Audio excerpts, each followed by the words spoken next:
I want to take a minute today and talk about narcissistic abuse recovery. You know, I had something pop up today, something that came at me and like it created a real fire in my belly.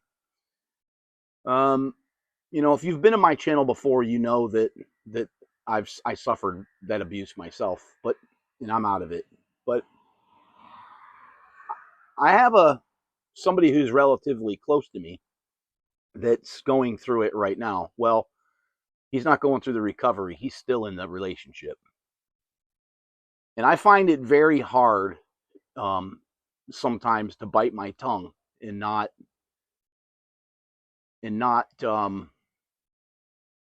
just really get after him about it. Because, but I know that if I did, I know that it won't be received well because when you're in that relationship, like he's trying to do, you're trying to hide it from the world. You don't want to talk about it because you don't want them to think you're weak.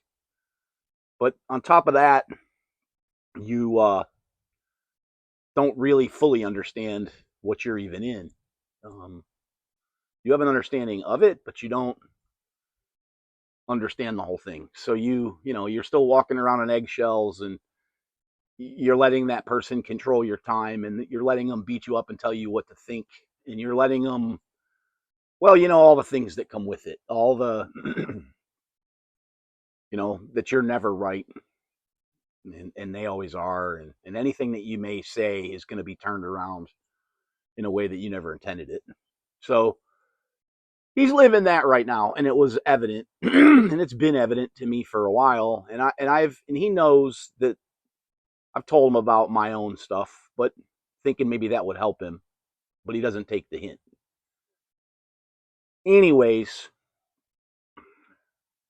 the thing is, you know, it did something for to me when I was sitting there, and it something came up today. He was sitting in my passenger seat, and I could tell that the conversation he was having on the phone, you can't really hear what's being said, but you kind of can. Um, she was questioning because I had to stop somewhere on the way home, and he was riding with me. She was questioning what his motives were and where he was going, what he was doing, actually doing, like he was doing something wrong, and he wasn't. That's what drove that fire in my belly because I've been there. He anyway. Um, Now that we've kind of laid out what that's about, the thing is, you, me, I should say, after you separate from that world, you leave that relationship, should you see your way through to do it, it comes with a cost out the backside. You it comes up in the form of anxiety and maybe even a little depression, but I'm going to call it anxiety, or as other people have pointed out to me, maybe it's even a form of PTSD. But you find yourself, after you get out of that relationship, you find yourself living in it, still living in it. You can't be comfortable anywhere.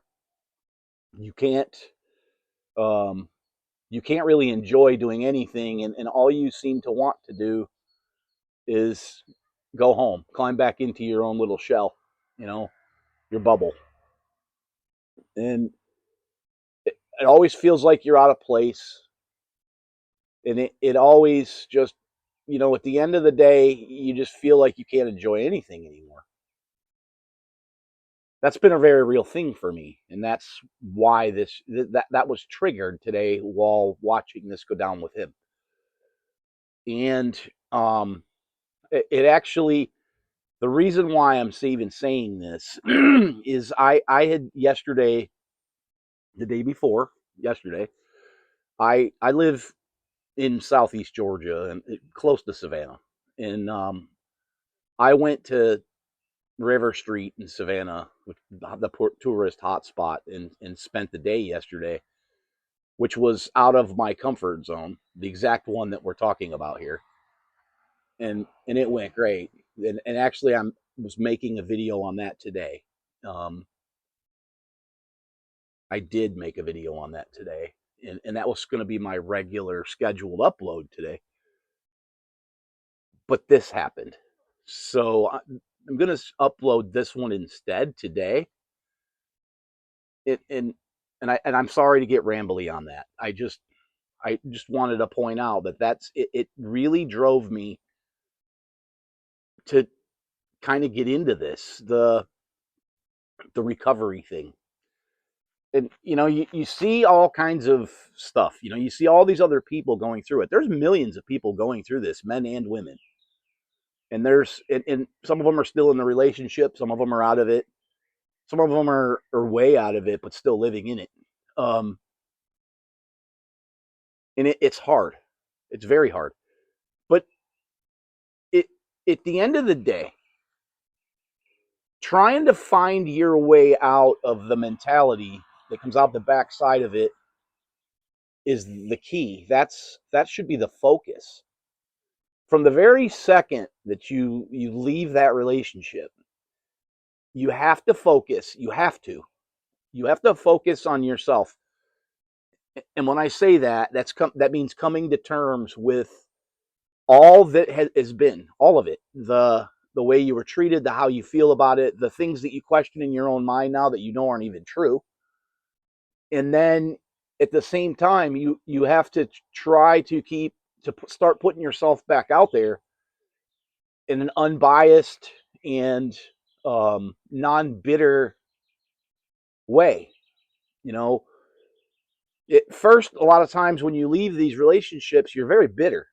It's like, because I'm a man and it was a woman that did this to me, the first thing you do is you think, well, all women suck. And that goes the other way around too. That's not the case.